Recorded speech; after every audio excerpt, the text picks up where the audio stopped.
আসসালামু আলাইকুম রহমতুল্লাহ, আলহামদুলিল্লাহ ওয়াসসালাতু ওয়াসসালামু আলা রাসূলিল্লাহ ওয়া বাদ। সুপ্রিয় সম্মানিত দর্শক ও শ্রোতা, আজ আপনাদেরকে গর্ভবতী নারীরা যে স্বপ্নগুলো দেখে থাকে এই বিষয়টা আপনাদেরকে পৃথক ভিডিও আকারে জানাতে বাধ্য হলাম এজন্যই অজস্র কমেন্ট আমাদের কাছে আসে। হুজুর, আমি গর্ভবতী অবস্থায় এই স্বপ্নটা দেখি বা এইরকম খারাপ স্বপ্ন দেখি, এরকম ভালো স্বপ্ন দেখি, ভয়ঙ্কর স্বপ্ন দেখি, কেউ আমাকে মেরে ফেলছে এমনটা স্বপ্ন দেখি। এই স্বপ্নগুলো দেখলে কি হয় হুজুর, যদি আমাদেরকে জানাতেন। আরেকটা বিষয় আমাদেরকে জানতে চান, হুজুর স্বপ্নে গর্ভবতী অবস্থায় স্বপ্নে কোন স্বপ্নটা দেখলে আমাদের পুত্র সন্তান হবে, কোন স্বপ্নটা দেখলে কন্যা সন্তান হবে, সবগুলো বিষয় জানানোর জন্য আপনাদের সাথে আছি আমি মাওলানা কাজী আমিন আত-তাফহিম। আপনাদের কোনো প্রশ্ন থাকলে আমাদের কমেন্ট বক্সে আপনারা প্রশ্ন করতে পারেন। সম্মানিত দর্শক ও শ্রোতা, দেখুন গর্ভবতী অবস্থায় অনেক সময় গর্ভবতী নারীরা অনেক ভয়ঙ্কর স্বপ্ন দেখতে পারে। অনেক খারাপ স্বপ্ন দেখতে পারে, বিভিন্ন রকম ভয়ঙ্কর বিপজ্জনক স্বপ্ন দেখতে পারে। ভয়ের কিছু নেই। কারণ গর্ভবতী অবস্থায় হরমোনের একটু উঠা-নামা হয়। হরমোনের উঠা-নামার কারণে বিভিন্ন রকম স্বপ্ন গর্ভবতী নারীরা দেখতে পারে। এটাই ডাক্তারগণ বলে থাকেন। গর্ভাবস্থায় বমি, বমি ভাব থাকে।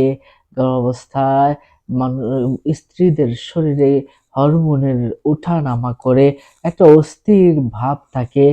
তারা খুব বেশি টেনশন করে আমার সন্তান ভালো আছে কিনা, আমার সন্তান ভালো থাকবে কিনা, বেশি সচেতনতা কাজ করে। আর অধিক আকাঙ্ক্ষা অনেক সময় কাজ করে, আমার সন্তান কি হবে? আমার সন্তান অনেক ভালো হবে, অনেক হৃষ্টপুষ্ট হবে, অনেক মেধাবী হবে। এই যে আকাঙ্ক্ষাগুলো, এইগুলো নিয়েই কিন্তু তারপর মহিলাগণ আ তারা বিভিন্ন কিছু স্বপ্নে দেখতে পায়। তো অনেক সময় এমনটাও ঘটে থাকে, সন্তানকে বিকৃত রূপেও অনেক মায়েরা দেখে ফেলে যে তার পেটের সন্তান অনেক সময় পশু-পাখির রূপেও তার স্বপ্নের ভিতরে দেখা দিতে পারে। আবার অনেক সময় দেখা যায় তার স্বপ্নে তার সন্তান মারা যাচ্ছে বা হচ্ছে। এই স্বপ্নগুলো আপনি দেখতেই পারেন, ভয়ের কিছু নেই। মনে রাখবেন, যদি বিকৃত কোনো স্বপ্ন দেখে থাকেন তাহলে আপনার কি করতে হবে? আপনি কিন্তু অবশ্যই আল্লাহর কাছে আশ্রয় প্রার্থনা করতে হবে। শয়তান থেকেও আল্লাহর কাছে আশ্রয় প্রার্থনা করতে হবে। কারণ শয়তান এবং জিন মানুষের ক্ষতি করার চেষ্টা করে। আপনি চেষ্টা করবেন আল্লাহ পাক রব্বুল আলামিন যেন যাবতীয় বিপদ আপদ বালা মুসিবত থেকে আপনাকে হেফাজত করেন, আপনার সন্তানকে হেফাজত করেন।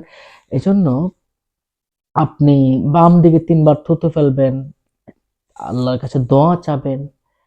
সর্বশেষ যে কাজটা করবেন, আপনি গরিব মিসকিনকে অবশ্যই দান সদকা করতে ভুলবেন না। আমি এটা প্রায়ই বলে থাকি যে গরিব মিসকিনকে যদি দান সদকা করেন বিপদ আপদগুলো কিন্তু কেটে যায়। এটাই স্বাভাবিক, এটাই একটা নিয়ম। আবার অনেক সময় আমরা স্বপ্নে দেখি, আমাদের গর্ভবতী মায়েরা স্বপ্ন দেখে যে গর্ভবতী অবস্থায় যে তার স্বামী তাকে অবহেলা করছে। এমনটা যদি স্বপ্ন হয় তাহলে মনে করবেন আপনার মনের ভিতরে স্বামীদের হারানোর জন্য একটা শঙ্কা জেগে উঠেছে। আপনি দুশ্চিন্তাগ্রস্ত হবেন না, মোটেও চিন্তাগ্রস্ত হবেন না। এটা আপনাকে শয়তান অনেক সময় দেখাচ্ছে। আবার এমনটাও অনেক সময় দেখা যায় যে গর্ভবতী মা, সে স্বপ্ন দেখছে তার সন্তানকে হারিয়ে ফেলেছে বা সন্তান কোথাও চলে গেছে তাকে রেখে, বা সন্তান মারা গিয়েছে। এমন ভয়ঙ্কর স্বপ্ন দেখলে আপনি অবশ্যই আল্লাহর কাছে ইস্তেগফার করবেন এবং আল্লাহর কাছে দোয়া করবেন, আল্লাহ পাক যেন আপনার সন্তানকে হেফাজত করেন। আর এমনটা যদি আপনি দেখেন তাহলে মনে করবেন যে আপনি হয়তো চারকুল পরে ঘুমাননি, আয়াতুল কুরসি পরে ঘুমাননি, শয়তান আপনাকে ধোঁকা দিচ্ছে। শয়তান তো চায় মানুষের ক্ষতি করতে, শয়তান চায় ছোট বাচ্চাদের ক্ষতি করতে। সুতরাং আপনি এই ভুলগুলো আর কখনো করবেন না। সম্মানিত দর্শক ও শ্রোতা, আপনি যদি স্বপ্নে সাপ দেখেন তাহলে মনে করবেন আপনার ঘরের ভিতরে বা আপনার বাইরে শত্রু আছে। আপনি সাবধান হয়ে যাবেন। গর্ভবতী নারীরা অবশ্যই সাবধান থাকবেন। বড় মাছ দেখা এটা কিন্তু অনেক ভালো স্বপ্ন। স্বপ্নে মহিলারা কিন্তু বিভিন্ন রকম, গর্ভবতী মহিলারা বিভিন্ন রকম স্বপ্ন দেখতে পারে। হ্যাঁ? যে এমনও দেখতে পারে যে তাকে মেরে ফেলতেছে, তার সন্তানকে মেরে ফেলতেছে। এটা কিন্তু খারাপ স্বপ্ন নয়, এটা একটা ভালো স্বপ্ন। যদি এমনটা হয় তাহলে মনে করবেন আপনার গর্ভের সন্তান অনেক ভালো থাকবে। আপনি নিজেও ইনশাআল্লাহ নেক হায়াত পাবেন ইনশাআল্লাহ।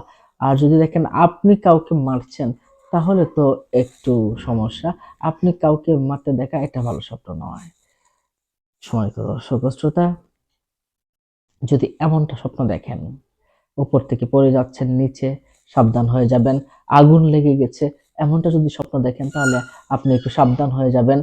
আপনি বিপদগ্রস্ত হতে পারেন। আপনি চিন্তা বা আপনার দুশ্চিন্তাগুলো ঝেড়ে দিয়ে আল্লাহর উপরে ভরসা করে থাকবেন।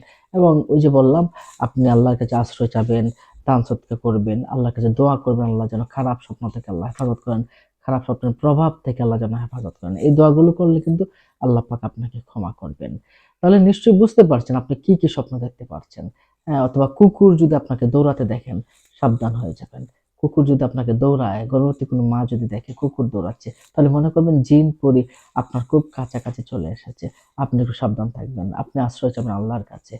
হ্যাঁ, এরপরে যদি দেখেন সিংহ, বাঘ এসে আপনার সামনে দাঁড়িয়েছে, এমন কিছু ভয়ঙ্কর ভয়ঙ্কর স্বপ্নগুলো আপনি দেখতেই পারেন গর্ভাবস্থায়। কিন্তু এই স্বপ্নগুলো অধিকাংশ মায়েরাই দেখে, ভয়ঙ্কর স্বপ্নগুলো। সুতরাং আপনি ভয় পাবেন না। এটা দেখে আপনি ভেঙে পড়বেন না। আপনি মানসিকভাবে শক্তিশালী হবেন, আল্লাহর কাছে দোয়া করবেন। আল্লাহ চাইলে তো খারাপ কিছু দূর করে দিতে পারেন। এখন আসুন আমরা একটু জেনে নিই কোন স্বপ্ন দেখলে ছেলে হয়, কোন স্বপ্ন দেখলে মেয়ে হয়। দেখুন, ছেলে-মেয়ে এটা সম্পূর্ণ আল্লাহর পক্ষ থেকে আসে। আমরা কিছু জিনিস আল্লাহ পাকের পক্ষ থেকে রহমত হিসেবে আসে, কিন্তু আমরা এটাকে রহমত মনে করি না। বৃষ্টি যখন হয় তখন এটা রহমত, আল্লাহ পাক বলেছেন, রাসূল সাল্লাল্লাহু আলাইহি ওয়াসাল্লাম বলেছেন। যখন কারো ঘরে কন্যা সন্তান হয় তখন এটা অনেক বড় রহমত। তার মা বাবার তাদের ইনকাম বেড়ে যায়, আয় রোজগারে বরকত হয়, সুবহানাল্লাহ। সুতরাং এগুলোকে খারাপ মনে করা কোনো অবস্থাতে কিন্তু ঠিক নয়। সম্মানিত দর্শক ও শ্রোতা, তাহলে আমরা যে বিষয়টা বুঝলাম যে যদি আপনি কন্যা সন্তান হতে দেখেন তাহলে আপনার পুত্র সন্তান হওয়ার সম্ভাবনা আছে। আর যদি দেখেন যে আপনি নিজেই গর্ভবতী হয়ে গেছেন, এমনটা স্বপ্ন দেখলে আমার মনের বাসনা পূর্ণ হওয়ার সম্ভাবনা আছে। আর আপনি যদি পুত্র সন্তান হতে দেখেন গর্ভাবস্থায়, তাহলে কন্যা সন্তান হওয়ার সম্ভাবনা আছে। অর্থাৎ উল্টাটা হতে পারে। পুত্র সন্তান দেখলে কন্যা, কন্যা সন্তান দেখলে পুত্র হওয়ার সম্ভাবনা থেকে যায়। আবার অনেক সময় স্থান কাল পাত্রভেদে স্বপ্নের ব্যাখ্যাও ভিন্নতর হতে পারে।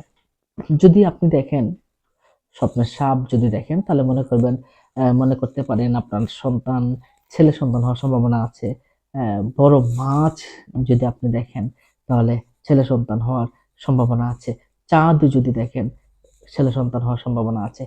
হরিণ যদি দেখেন মেয়ে সন্তান হওয়ার সম্ভাবনা আছে। কবুতর দেখলে মেয়ে সন্তান হওয়ার সম্ভাবনা আছে। এমন করে আংটি যদি দেখেন তাহলে ছেলে সন্তান হওয়ার সম্ভাবনা আছে। আংটি যদি দেখেন বা স্বর্ণ মুদ্রা যদি দেখেন তাহলে আপনার ছেলে সন্তান হওয়ার সম্ভাবনা আছে। এরপরে আপনি দোয়াত যদি দেখেন তাহলে মেয়ের সন্তান হওয়ার সম্ভাবনা আছে। চাঁদ যদি দেখেন আপনার কোলের মাঝে এসে পড়েছে তাহলে ছেলে সন্তান হওয়ার সম্ভাবনা আছে। মুরগির ডিম দেখলে মেয়ের সন্তান হওয়ার সম্ভাবনা আছে। সম্মানিত দর্শক শ্রোতা, এই সবগুলো বিষয় কিন্তু আমরা জানলাম। কাপড়ে যদি প্রস্রাব করতে দেখেন, কাপড়ে প্রস্রাব করে ফেলেছেন, তাহলেও আ আপনার সন্তান হবে। ইনশাআল্লাহ ভালো সব সন্তানই হবে বলে আমরা মনে করি। আ এভাবে আপনার আ যদি আপনি জামা দেখেন, জামা তাহলে আপনার পুত্র সন্তান বা অনেকেই বলেছেন কন্যা সন্তান হওয়ার সম্ভাবনা রয়েছে। আপনি যদি শরীরে আতর দিতে দেখেন তাহলেও আপনার পুত্র সন্তান হওয়ার সম্ভাবনা আছে। স্থান, কাল, পাত্রভেদে এই স্বপ্নের ব্যাখ্যা ভিন্নতর হতে পারে। তাহলে অবিবাহিতা কোনো স্ত্রীলোককে যদি সজ্জিত দেখেন, অবিবাহিতা কোনো স্ত্রীলোক যদি দেখেন সজ্জিত অবস্থায় আছে, সুখ শান্তি আসবে ইনশাআল্লাহ।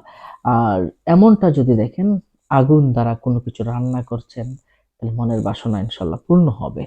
আপনি যদি দেখেন আ স্বামী, আপনার স্বামী অন্য কোথাও বিয়ে করছে, আপনি এতে করে ভেঙে পড়বেন না। এটা খারাপ স্বপ্ন নয়। এতে করে বোঝা যায় আপনার স্বামী অনেক, অনেক ধন দৌলত, টাকা-পয়সার মালিক হবে। আমরা অনেক সময় কিন্তু এগুলো দেখে অনেক মুষড়ে পড়ি। আমাদেরকে বলে, "হুজুর আমার স্বামীকে তো অন্য জায়গায় বিয়ে করতে দেখেছি। এটা কি খারাপ স্বপ্ন?"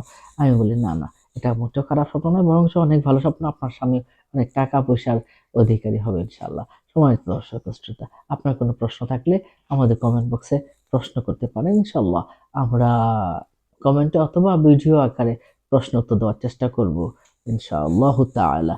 আমাদের পরবর্তী ভিডিও পেতে আমাদের চ্যানেলটিকে সাবস্ক্রাইব করে সাথেই থাকুন, ভালো থাকুন।